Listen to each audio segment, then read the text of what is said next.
from all directions. You know, what's a very interesting thing to do is look out on the Earth, you know. And with the fact that we had astronauts up in space, they've taken pictures of it. But if you think of the Earth, you know, beautifully moving in the midst of all this celestial energy of planets, constellations, you know, I mean, the energy just absolutely beyond comprehension. And it leaves you trying to figure out how can the people who are running around on this planet conceive that our activities are in no way influenced by that energy. I mean, it's totally discounted, not even considered. I mean, no one even, you know, considers the fact that when you look at the Earth, it's like we're a bunch of fleas on a tennis ball. I mean, you know, and we're exposed to these things, yet we're running around doing what we think is very important. But in the realm of nature, it means nothing. And then we get ourselves guided by bizarre groups of people. I don't know how many of you ever watch Bill Maher on HBO. And he had a line the other night that, and I didn't say it, he did, but he said he's sick and tired of seeing all these gay programs on TV. He said he didn't mind one or two. He said, but now they're popping up all over the place. He says, if I want to see some gay people dressed in weird costumes telling me how I should live my life, I'll go back to Mass.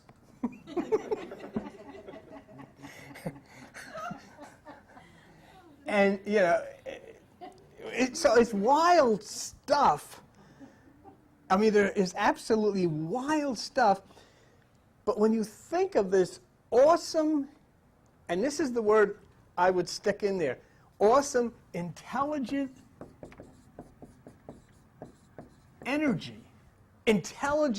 as opposed to energy, intelligent energy, just,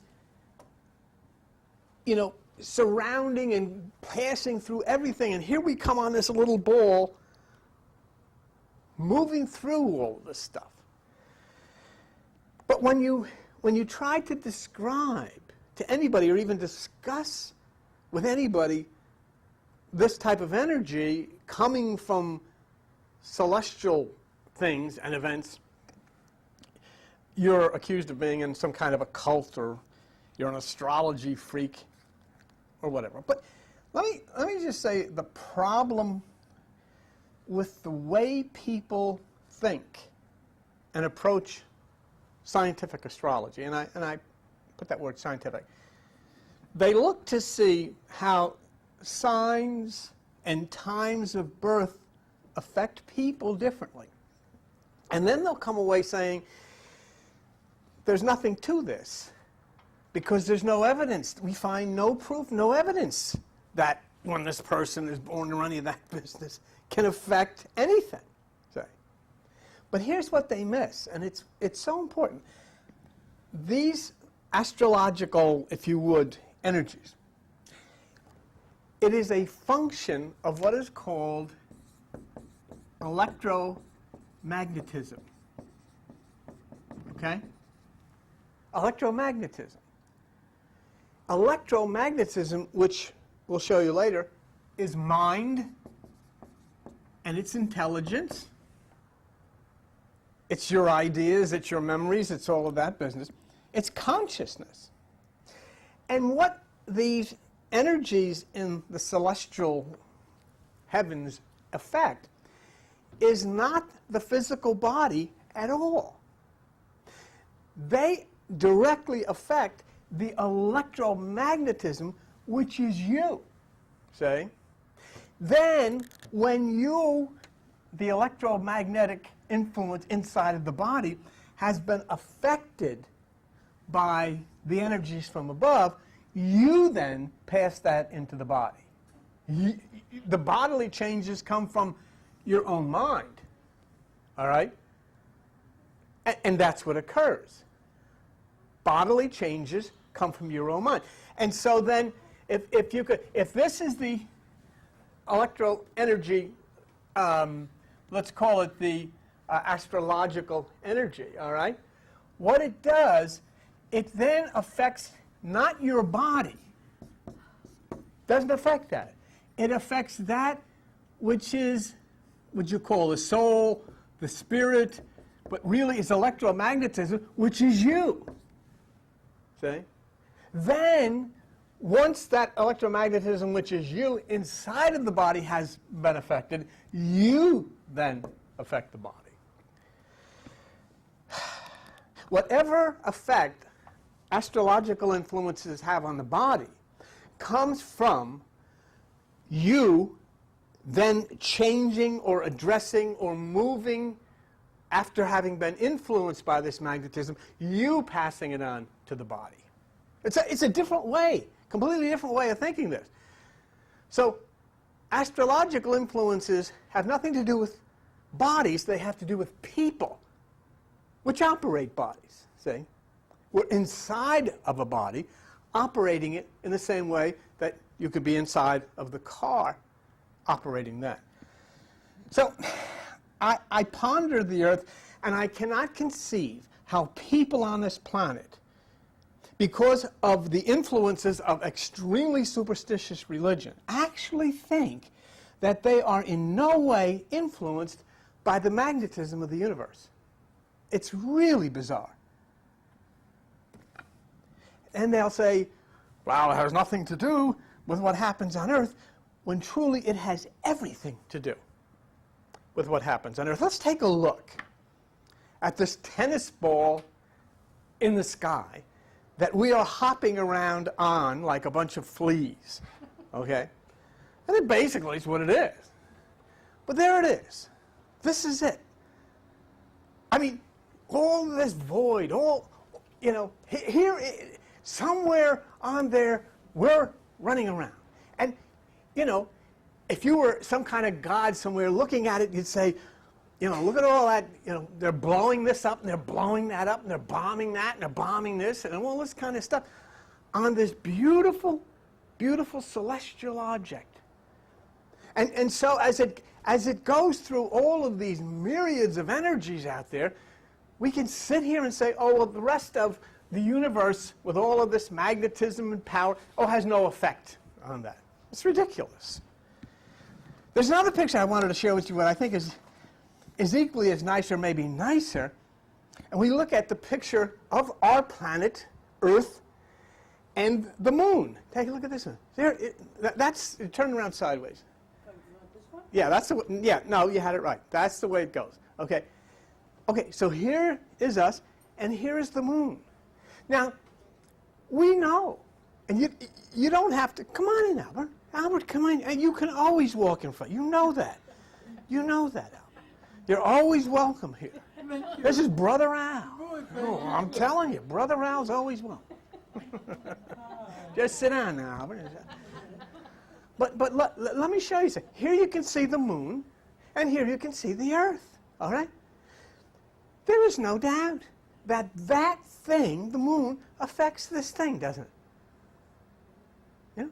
And you go down to the beach, or they say the tide's coming in, or the tide's going out. Do you know what does it? That thing. Now, you know, sometimes it's a little difficult. What I'm trying to get through to you is how electromagnetic power that is in all of these things up there affect us fleas on this ball, this tennis ball, called the Earth. Well, it does. So we know that the moon has an effect on the Earth because we know how it affects the tides. It has a 28-day cycle, so what else do you think it might affect? Nobody knows here. Some of you know. Some of you have directly experienced the pull of the moon. But anyhow. Okay. But it does. All right. But now let me show you something else. But, looking at how fragile the little human brain is in the midst of all this immense energy, and realize how each one of us is individually, as earthlings, have our very activities influenced by this stuff. Now, it's somewhat different. Yes, we know the moon affects things on the Earth, but let's take a look at the Milky Way galaxy, where we are located. In other words, let's take a look at the neighborhood. And there it is. Okay? Now, if you think we're very, very special and very, very important, there we are. Now, not really. But any one of these dots, did you notice too the spiral type of thing? Like when you flush your jaw, that's how everything goes in. Yeah. But that's the Milky Way galaxy, and we could be this little dot right over here. And are you going to tell me that all the rest of these dots aren't going to influence that dot? So you see how silly it becomes when people will say, I'm born again, I don't believe in that stuff. Well, you better get born again, all right? And you better believe in that stuff because it actually impacts on us. And it's ridiculous to think otherwise. This entire galaxy, and then galaxies upon galaxies upon galaxies, and all kinds of things throughout the entire cosmos, the universe, functions on something called electromagnetism. Now, if you get to a point where you really come with me, it might get a little scary because this electromagnetism is God. And this electromagnetism is you and me, and the puppies, and everything else that's alive. All right? That's what it is. Now, here's the way it's described. Magnetism is a force, the force, that electric currents exert on other electric currents. In other words, magnetism is a force of light that exerts a force of light on other forces. Okay? Magnetism created by motion of electrons and so forth and so on. Magnetic force may be produced by ordinary current. I don't want to get too much because it can get very boring, but this is the point I wanted to get to, what I'm reading. The magnetic force may cause attraction or repulsion. All right? Now, if electromagnetism is light, it is. It's invisible light. That's what it's called. And the Bible says God is light. And Jesus is light, and we're light, and everybody's light. Okay. So what it says is that this magnetism may cause attraction or push things away and repulsion. Now, if you think of that, attraction, you remember the scripture that says, I will draw all men to me. Don't look at me and say, oh, now you're really stretching. No, I'm not. It's exactly what's being said. If you flow in a harmony, you get close enough to that magnet. You know, you take a magnet and it's not doing anything, but you push a little closer, push a little closer, push a little closer, suddenly it's got you. Okay? In other words, if you come a little closer, I'll draw you to me. Or if your magnets are all screwed up, it says, depart from me, you know, all that kind of stuff. But that's what it's talking about. Now, if you look at magnetism, we're talking about, was discovered by the Greeks and the Chinese. Really. And I got this from World Book Encyclopedia. I'm not making all this stuff up. The Greeks wrote the Bible. They really did. That's why so many people say, this is all Greek to me. I don't know. But it is. It's true. It is all Greek. Right? They wrote the Bible, but they also apply mythologically this knowledge to the Bible. The World Book Encyclopedia says this. People in ancient Greece and China independently discovered magnetism when they found that mineral magnetite attracted iron. But they couldn't say what caused it. So just bear with me a minute, okay? And I want to show you how important this is to our study and to the Bible. I mean, you know, what we're looking at here now is in a very shaky time for the world, a very difficult and scary time for the earth. And there is nothing wrong with coming out of church once in a while and sitting down and talking real. I mean, you know, what's really going on. In fact, if you like to do that, we're located here every Sunday night at 7 o'clock. Village Green Shopping Center, Route 9, Forked River. Incidentally, our website is hiddenmeanings.com. www.hiddenmeanings.com. And we now have 303,755 subscribers, or people who have visited us. Pushing close to 305,000. That's pretty good. I had a guy call me, and one of those born-again guys, and I don't think he liked the things I say. And he said, "You're not being blessed." Oh, God. He says, "If you were blessed, you wouldn't be on cable TV, you on big TV." Because he was anonymous, you know. But I would like to say, you know, we're in Forked River. Not too many people know about Forked River. We've got 305,000 people came to this website. You know. When are they going to learn that you don't live to be blessed, you live to bless? You don't live to get help, you live to help. The crowd's pouring in here. Why don't you come on in, right, sit down here with the rest of the crowd. They always sit in the back of the room there. I'm telling you. Pretty soon, we keep this up, we're going to show the crowd one day. I mean, we almost have a sellout on this side. Yeah.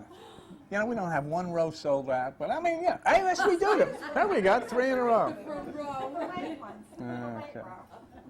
Okay, now here's the point about all of this magnetism. Magnetism is light, invisible light, okay? Now here's the point that's interesting. The Bible in the book of Numbers says God is not a man. And then it says in 1 John, God is light, which means, and it's very specific and it's laid out very clear, God is electromagnetism. That's what God is. So take all of your thoughts about what God is, the picture of the old man with the beard, the guy trying to figure out, you know, who's screwing up and all this stuff, and, you know, whether a gay guy got married to another guy and he's all upset. And forget all of that stuff and start thinking in a whole different realm. God is magnetism. Wow. It says we are created in the image and likeness of God. You can take a look at yourself in the mirror. Would you want God to look like that? Of course not. So you say, well, what the heck? Your mother and father are responsible. You can't blame God for the way you look. It's your mother and father. They did that. So, however, the electromagnetism, which is the true you inside of the body, was created in the image and likeness of God. And that's what God is, electromagnetism.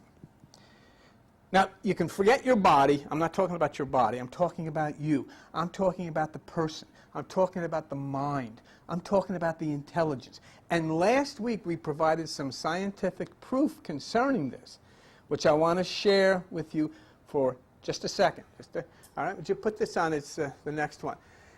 Our conscious mind could be an electromagnetic field. Now, who said this? John McFadden from the School of Biomedical Life Sciences at the University of Surrey in the United Kingdom. Now, that is not some guy, you know, that's doing smoke and all this kind of stuff. This guy really is, you know, a scientist.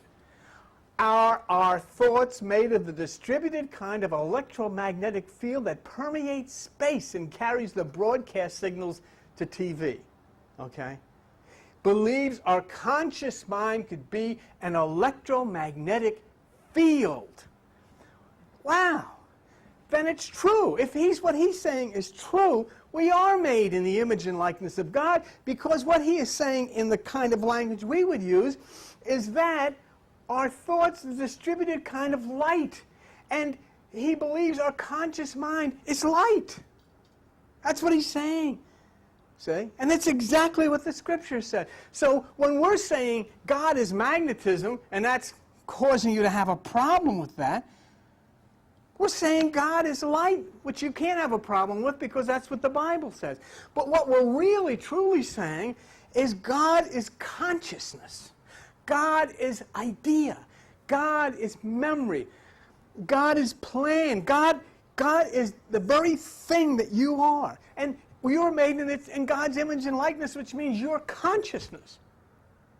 You are consciousness, and the great awareness, when you choose to reconnect to that awareness, you are consciousness inside of your body. Operating a body like you do a car. See? So if we're electromagnetism and God is, and then we look up at the universe, at a Carina, the seventh angels, electromagnetism pouring out of there big time. It's a person. What's pouring out of there? Light. Don't you see what I'm saying? Because the body, the physical body of Eta Carina, a nebula looks different than ours, doesn't change the fact that what it is pouring out is the same thing that you and I are made of. And it interacts not with our physical bodies, but with the electromagnetism, which is us. In other words, if electromagnetism is in here, and electromagnetism is up there, you see what I'm saying to you? The two interconnect. This is why everybody's missed it about astrology. It's not talking about an interconnection between a sign and the physical body. It's talking about an interconnection between the electromagnetism that flows through that sign and the electromagnetism in here, which then, when changed, I distribute to my body and change the body. I mean, it's really, really good stuff. That's why we're told to cast our net to the right side. See, everything of God is described in the Bible as being on the right side, isn't it? The right hand, cast your net to the right side, the east, and all of that stuff. Now I want to go back, and I want you to go with me to the World Book Encyclopedia and take a look at electromagnetism. This is not boring. It's anything but. It is the most exciting thing that we've come up with. Magnetism and electricity are closely related. They make a force called electromagnetism, basic forces in the universe, and it talks about a moving magnet and creates a magnetic field. But here's the part I wanted to tell you about that's so exciting, comes out of the World Book. You know what the movement of the electric force in electromagnetism is called? The right-hand rule. The direction of the magnetic field around a blah, blah, blah. Let me read it. The direction of the magnetic field around a straight wire can be determined according to the right-hand rule. If the thumb of the right hand points along the flow of a current, the fingers curl around the wire in the direction of the magnetic field. Please. Huh? The right-hand rule also applies to the magnetic field produced by a coil. If the fingers of the right hand curl around the coil in the direction of the current, the right thumb points to the coil's north pole and shows the direction of the magnetic field. Is this something? The right-hand rule. The right-hand rule. Now get this. This is really good. The right-hand rule is used when the current is thought of as a flow of positive electric charge. In a simple current connected to a battery, for example, the current is defined as flowing from the battery's positive terminal, the right hand, to the negative terminal. That's why you come to meditation. That's why you come to meditation. So you sit at the right hand, and the positive, which is universal nature, God energy, flows to that which is the negative human energy at the left side. It's the right hand rule. And it's a scientific principle of electromagnetism, of which the last scientist just said, we are. See? So spirit and soul and all that stuff, they're just words to talk about electromagnetism. A right-hand rule. I want you to look at, I was going to almost mark this. Do you see this up here? Just look at it for me, will you, everybody? If the thumb of the right hand points along the flow of current, and then the fingers wrap around, okay? If the fingers of the right hand, blah, blah, blah, and the right thumb points to the coil, okay. All right, let's get our Bibles out, everybody. Now, it's significant to you, the Bible follows the same rule. Is there a reason for it? The right hand rule. And the fact that the Bible says God is light, and we are made in God's image, would not that be significant? Once again, the Bible is showing us that it was written by a higher force. Come on, B203. B203. Joseph said, blah, blah, blah, put your right hand upon his head. The right hand rule. Exodus 15, your right hand, O Lord, has become glorious in power. It's the right hand rule. It is the flow of that which is positive. Exodus 29, okay? Then shall you kill the ram, blah, blah, blah, and upon the tip of the right ear of his sons, and upon the thumb of their right hand. Huh? What do you think? I know, that's listen, I didn't invent it. I'm just passing the news along. But this is hot stuff. This is really hot stuff. I mean, we're putting you ever put a jigsaw puzzle and all of a sudden you start to see a picture, see? The thumb of the right hand, and you just saw about the right hand rule. The thumb of their right hand. Okay, B212. B212. Which one did I want? Deuteronomy 33. And he said to the Lord, blah, blah, blah, blah, blah, blah. And he came with tens of thousands of saints from his right hand on a fiery law for them. What would it be? The right hand rule. The flow of power. The flow of electromagnetism, which touches the electromagnetism, which is you. 2:13. You will show me the path of life. At your right hand there are pleasures forevermore. Psalm 17. You that saves by your right hand. All of this coming right along with what we saw as to the electromagnetic fields of power and energy in the universe is from the right hand. And 2:14, okay, Psalm 26. He will hear him from his holy heaven with the saving strength of his right hand. Psalm 21, okay, your right hand shall find out those that hate you. Psalm 60, save us with your right hand. Psalm 63, your right hand upholds me. Psalm 73, you hold me by my right hand.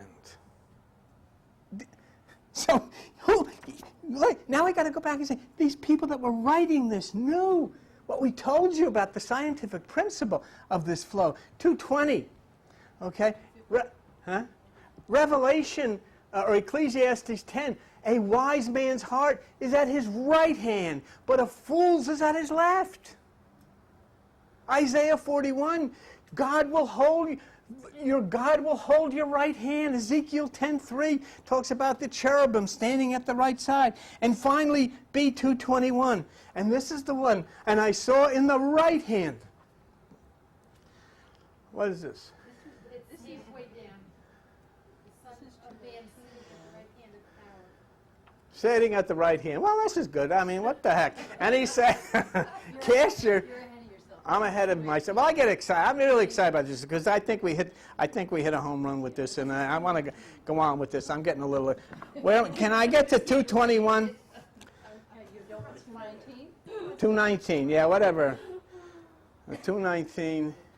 Therefore, being by the right hand of God exalted, in Acts 5:31, God has exalted him with his right hand. And then 2:20, and he had in his... Oh, this is a good one. This takes this whole power of the right side of the body, the right hemisphere of the body, and it connects it to that 7th chakra area, that mystical thing in the spine. And he had in his right hand 7 stars. Okay? And Revelation, I saw him, and he laid his right hand upon me. And Revelation 1:20, the mystery of the 7 stars which you saw in my right hand, and the 7 golden candlesticks. And then, again, back to 2:21, and I saw in the right hand of him that sat on the throne a book, which is the book of life, written within, which is within you, and on the backside sealed with 7 seals. This Bible is just totally filled with stuff about the right hand. And if we could look just for one more second at 683, okay? This is about the electromagnetism. This is from the World Book Encyclopedia. The direction of the magnetic field determined according to the right hand rule. If the thumb, remember, anointing the thumb of the right hand, as it said in the Bible, points along the flow, the fingers curl around the wire in the direction of the magnetic field. From the right hand, see? That's what all the business about the right hand. The power flows from the right hand. The power flows from the east. The power flows from the right side. It flows to that which is the negative on the left side, see? So it's an extremely exciting thing. So what it means, you can take that down. Consciousness, you know, our thoughts, our memories, our feelings, consciousness, living, existence, ideas, pain, plant, it's an electromagnetic field subject to the right hand rule. And the Bible dwells on the right hand. And we just saw that. And the Bible saying God is light makes the electromagnetism identity of God very, very clear. So this is such an exciting thing because now we see all of this. See? Here's the exciting part about it. If we are electromagnetism, and we are, I mean, you go home at night. You're going to go home tonight, and you know what you're going to do? When you go to bed, you're going to put the car in the garage, and you're going to get out of it. Electromagnetism doesn't go to sleep. You have never been to sleep in infinity. You don't need to go to sleep. Your body needs to go to sleep. Your body gets tired. So when it's time, your body shuts down, you turn off the ignition, and you get out. And then you are in this experience that we call dreams, which is simply electromagnetism. You are true being, entertaining itself, doing all of these things, in a whole different environment of life. Okay?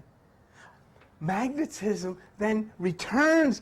Magnetism seeks a body to operate. It's part of the instincts of nature. And so here then, if God is that and we are that, you know, together, the important thing to understand there is we are bombarded with electromagnetism, which means we are bombarded with consciousness. We are bombarded with intelligence. We are bombarded with a higher intelligence that is touching not our physical body so that we are aware of it, but touching our true identity, the electromagnetism which we are in here. Let me just show you something. So you make it clear in B42, once again from the Bible, Numbers 23:19, God is not a man. That means God is not a human being. So what's that leave you now? All this Heavenly Father stuff, I know it sounds nice and we can sing about it and make songs and play organs, but that's not what this is about. This is real stuff. What it's saying is that the supreme universal power is not human. 1 John 1:5, God is light. God is electromagnetism, which we just learned from one scientist is consciousness. God is mind, universal mind. We are mind. Smaller mind, but nonetheless we're mind. You understand what I'm saying to you? There is the Bible graphically telling you in no uncertain terms that God is not a human being or anything like a human being, that God is electromagnetism. If you want to call it spirit, go ahead. Remember what Jesus says? The only way you can get in touch with God is spirit. That means electromagnetically, meditation. The mind is electromagnetism, and God is electromagnetism, so the two are in complete unison. And the Bible doesn't stop there. Look at overhead B247, what it says. In overhead B247, it says in John 8:12, Jesus says, I am the light of the world. In other words, I am the electromagnetism of the world. And then Matthew 5:14 says, you are the light of the world, meaning you are electromagnetism too. You are electromagnetism, I am electromagnetism. We are the same force. And John 1:9, that was the true light. That was the true electromagnetism, get this now, which lights every man, every human being that comes into the world. Right? Through the pineal gland into the fetus of the body. Everyone. And they don't know it. Now, what does all this mean? You can take that down. It means that God and us are all electromagnetism. It means that electromagnetism is universal mind. Your thoughts are not in here. Okay? Your thoughts are not in here. Your thoughts are here. Your thoughts are not physical. Your dreams, your ideas, your concepts. Did you ever think of, all of a sudden you think of something, where did I get that from? How could that be stuck in the middle of all this stuff? It's not. It's that electromagnetic microprocessor that you are. And you're infinite because electromagnetism cannot die. It means that you live forever. Everyone you've ever known lives forever. Their bodies don't, but they do. And they are. You seek bodies to occupy in the same way that you're occupying a body. The body that you have, here we go. Look at the body you have. The body that you have was made by two electromagnetic beings who took on their bodies that were made for them by two other electromagnetic beings in bodies. And those two bodies got together and electromagnetically, and here you come, and now you are electromagnetism, and you have your own body. Just like, oh, wow, I got my own car. I'm 17. Well, at about 3 months, you got your own body. Your electromagnetism. And when you look at that electrical life force, and this is what I'm trying to get through to everybody, you can once again see the workings of universal mind. Scientific astrology takes on a whole new state of credibility. Eta Carina truly, get this for me, Eta Carina truly is the mind of the seventh angel.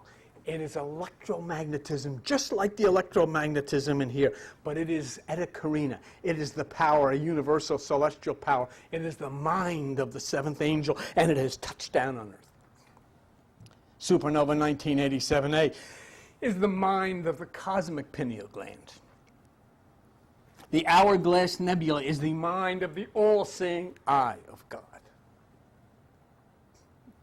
These, then, are electromagnetic persons, if you will, and they have things to do, and they will do them, and they are doing them, just as the Bible said they would do them. They are doing them.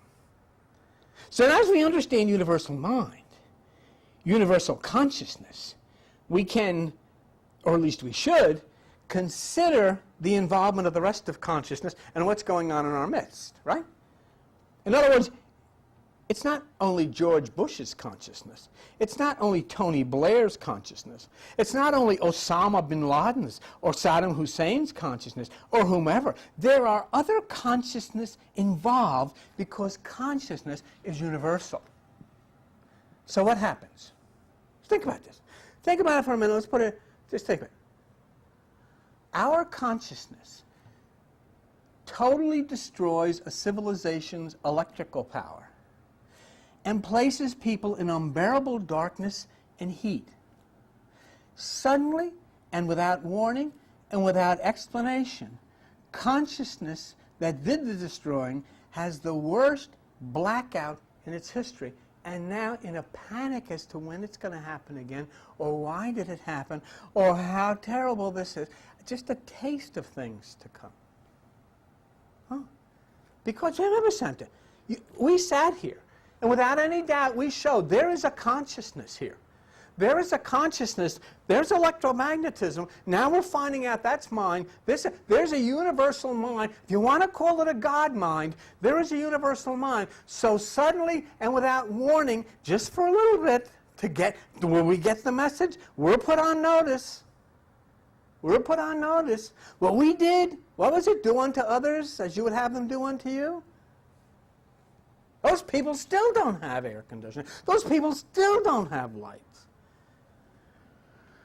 If you remember in Vietnam, no one could understand how people with no weapons, sophisticated weapons, could defeat people with the most sophisticated weapons on the earth, but they did. God, the universal mind, only knows what is in store. But my God, as a result of Iraq, then we had better, if we are really of a concern, move ourselves and our family closer back to this electromagnetic source, to this true light. Bring our light back to the true light, because the dim bulbs that are flickering and leading these different countries and tribes are not ones to follow. I saw an article in the paper about the people in Iraq. They heard about this blackout, and their comments were from the streets, good, let them see how it feels. You cannot live one more minute of your life. You cannot observe the activities of nations without understanding there is a universal consciousness. There is a universal mind. Electromagnetism is consciousness. There is a and no matter how many times you sing God Bless America, no matter how many flags you wave, universal mind will be involved. The scripture puts it this way, vengeance is mine, says the Lord. In other words, universal consciousness, which is as much a part of our consciousness as we are, plays a part. What do you think? These insignificant people, George Bush, Osama, Saddam, and these crazy people, do you think that their consciousness alone controls what goes on? Of course not. Because we know the electromagnetism is coming down, and now we're learning from science that that is consciousness. We're in the season of the earth called summer. It's quite different from winter, isn't it? And we'll be moving into the fall season and then the winter season. Well, the cosmos, the universe that we live in, is in the season of Aquarius. It's experiencing the effects of Uranus, which we have discussed here over the past couple of weeks, where everything, it turns upside down. It makes everything crazy. It puts everything into chaos. Uranus' electromagnetic field is like a crocodile waving its tail and taking its prey and ripping it apart. That's what Uranus is like, and that's why the craziness. It's electromagnetism, but I mean, you know what that means? It's a mind. It's a consciousness. It's a higher form of power, consciousness, that is falling down upon us at this season of the universe. Universal electromagnetism that affects the mind unlike any other combination, turning things upside down, making happen what previous generations thought was impossible. Inventions, destruction, imploding of traditions, religions, government, and all of this stuff that you read in the papers. My God, everybody's going nuts. But understand what's causing it. It's a different mind, and it's a mind that the ancient Greek says was the bridegroom returning for his bride, who is us, Gaia.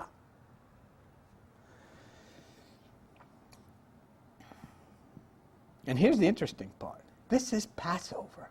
This is the time of passing over to a new mind. This is the time with the man with the pitcher of water. Now get ready for this. Do you realize that Aquarius has never happened before?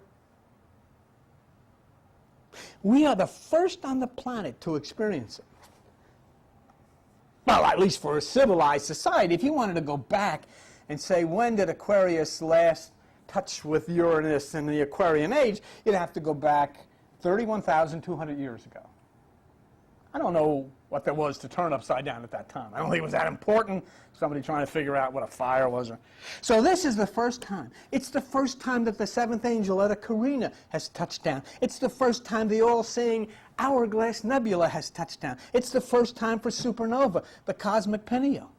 And remember, there is electromagnetism coming from all of these, which means there is cosmic mind, there is cosmic intelligence focusing, coming from all this stuff. In other words, there is intelligence, there is mind, there is consciousness coming from them. And now we have a new arrival. For the first time ever, as Ed Sullivan would say, a really big shoe about to happen. First time on our stage, ladies and gentlemen, John Ringo, and here we go, for the first time in history, Albert, never before, 60,000 years ago, a new visitor. I want to go to overhead 685. The new visitor is the red planet Mars. Oh boy, Oh, boy. Oh, wow. And you know you can go out in your backyard. Do you know it's going to get so close that it's going to be only a third of the distance between us and the moon? How big? You'll see the snow. You'll probably even see somebody up there going like that. Wouldn't that be great? The red planet. So do you see what I'm saying? Electromagnetism. Consciousness is going to come from that. Mind is coming from that. Intelligence is coming from that. Electromagnetism is coming from that. I mean, you can go in you can show up someplace and give off bad vibes. And you'll say, you see that guy over there? I don't know, something about him. I just don't feel comfortable. That guy's, I got bad vibes, and let's get out of here. You've done that. What are you going to get from this? You're going to get some vibes. What you need to keep in perspective, this is the first time for Mars to come this close at the same time that Uranus, who's turning upside down everything, comes this close. This is going to be some show. You guys are all sitting here for years saying, when is something going to happen?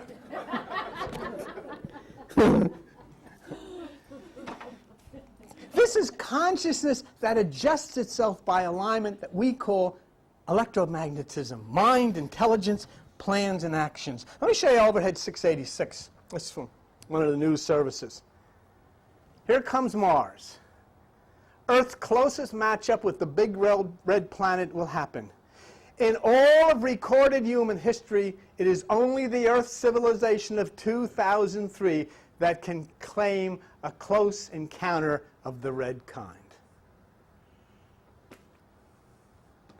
Mars, dubbed the red planet, will be within 35 million miles of Earth, about 1/3 of the distance from the Earth to the Sun, not to the Moon. At the end of the month, the closest it has been in 60,000 years. With Mars so close, it gives astronomers and all that, it's easily visible. And despite age-old tales of little green men, there's nothing to worry about. Now, this is what she says. You know why? She is looking at this scientifically based on the principle of us as people, physical bodies.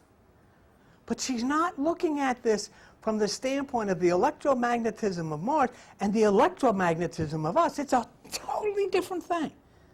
Universe is not interested in the body. It's interested in you, the electromagnetism in there.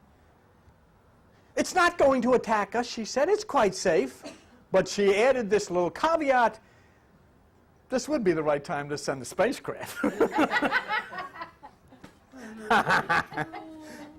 Overhead 687, okay? Overhead 687. Oppositions with Mars happen every 2 years, but this one is different because Mars will be much closer to the Earth and its path will be blah. August 27th, the Earth will pass within 34 million miles of Mars. Now here's the interesting part. Andrew Fox, graduate student, university, whatever that is, Washington, I guess, astronomy, said that if someone were standing on the nearest star, get this, Albert, and flashed a light, okay, it would take 4 years to reach Earth from the closest star. If the same were to happen from Mars on August 27th, it would take 3 minutes. Okay? The planet will be so bright that you can watch it rise in the east after 9. By the end of the month, the planet will be rising at about 9, reddish-orange in color. You'll really be able to tell the difference and blah, blah, blah. So it's really a significant, significant thing. Let me think about this. So we have to consider this a first-time experience. And remember then again, when you consider science telling us not any particular effect, remember they're considering us as physical human beings. But we're actually electromagnetic human beings. And Mars is an electromagnetic non-human being. We are only electromagnetic human beings because we're in this body.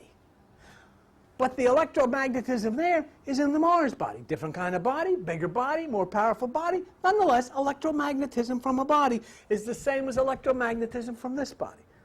Okay? Let's look at another news account, because it's interesting and I want to show it to you. Overhead 688. Mars edges towards Earth at 180,000 miles a day. The planet next door is getting buddy-buddy with each passing day. Earth and Mars are sliding closer together, 180,000 miles a day. August 27th, Mars will be closer to Earth at any time since 57,617 BC. I mean, that is a long time, Albert. Two planets 34 million miles apart. Not since the Neanderthals walked the Earth has anyone seen Mars this close. That's a fact. And the Neanderthals probably didn't know what they were looking at anyhow. You know, but they might have known. Who was this guy?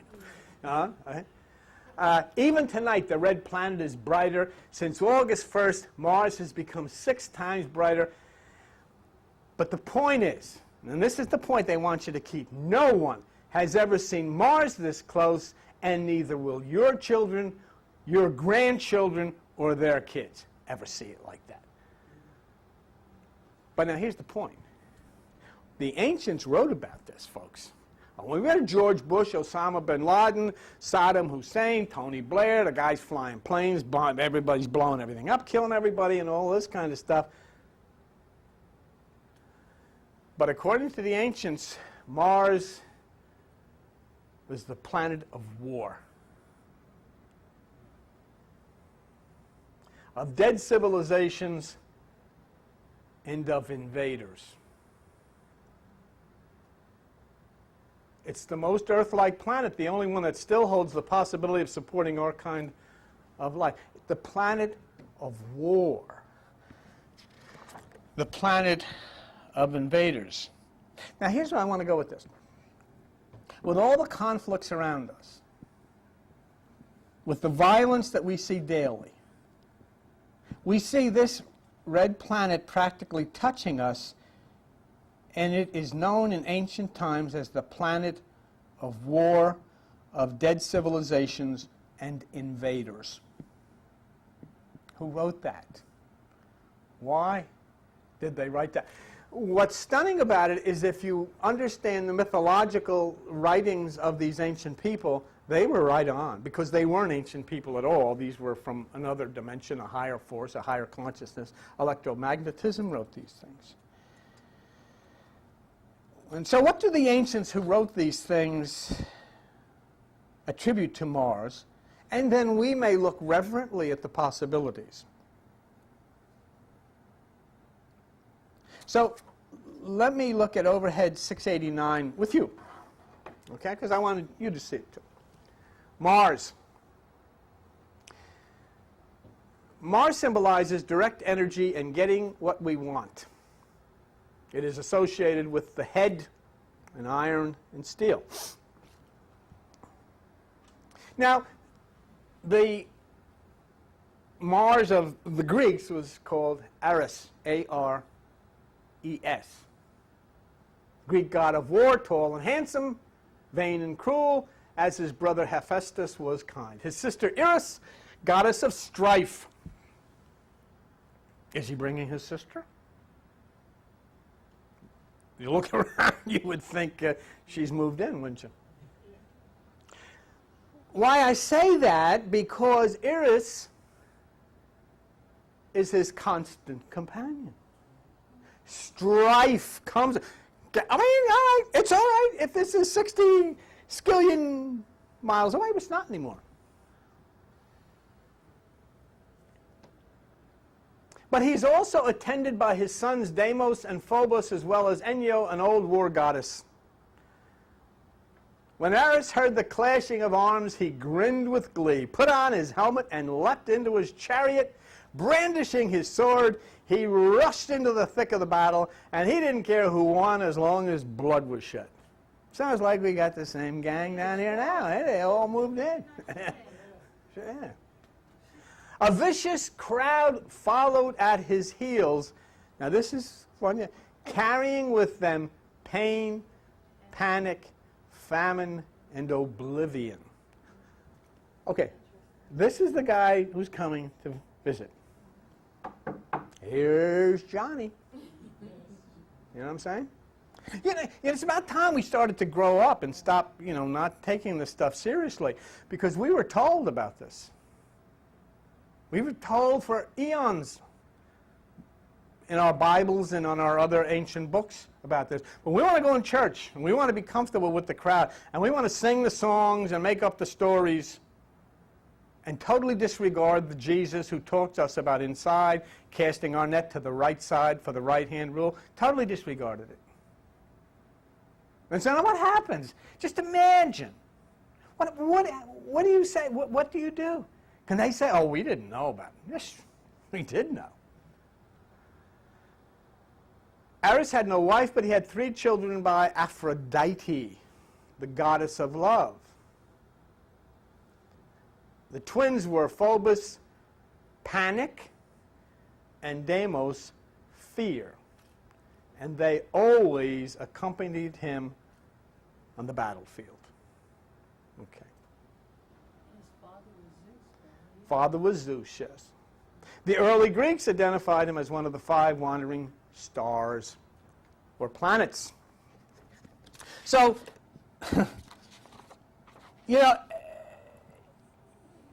you see where we're coming from here.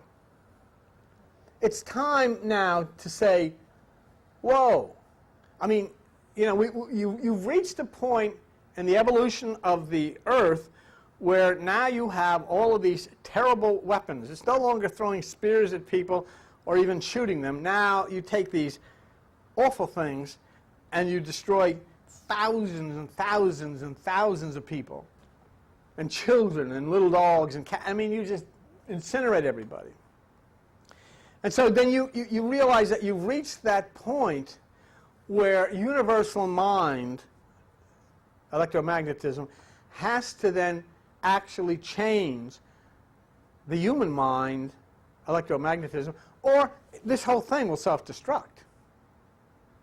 I mean, you have people who follow religious cults, Christianity, Judaism, Hinduism, Islam, all of these people.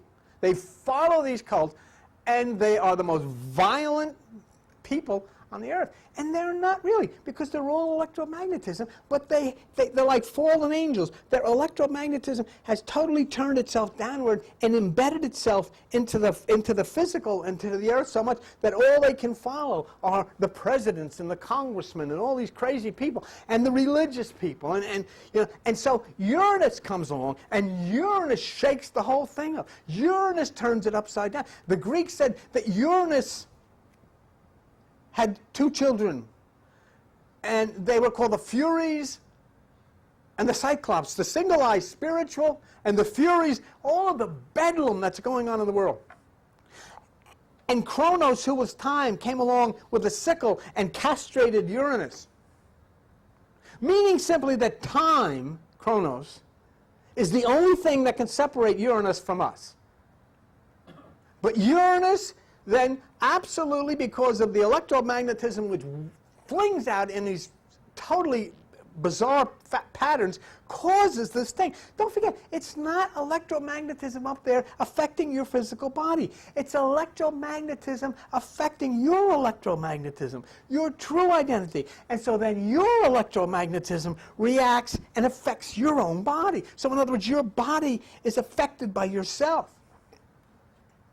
But I don't know how much clearer it can be. Electromagnetism is mind. There is a cosmic mind. Uranus is a mind. Mars is a mind. And the ancients told us what happens to the mind when these things come our way. And we can stand here and we can say, we're going to go to church and we're going to pray to Jesus. It's no good to pray to Jesus because you don't do a damn thing he said. What's the sense of praying to him? What's the sense? Because it's the same thing in the Bible. The Jesus of the Bible turned around and said, what are you calling me Lord for? You don't do what I tell you to do.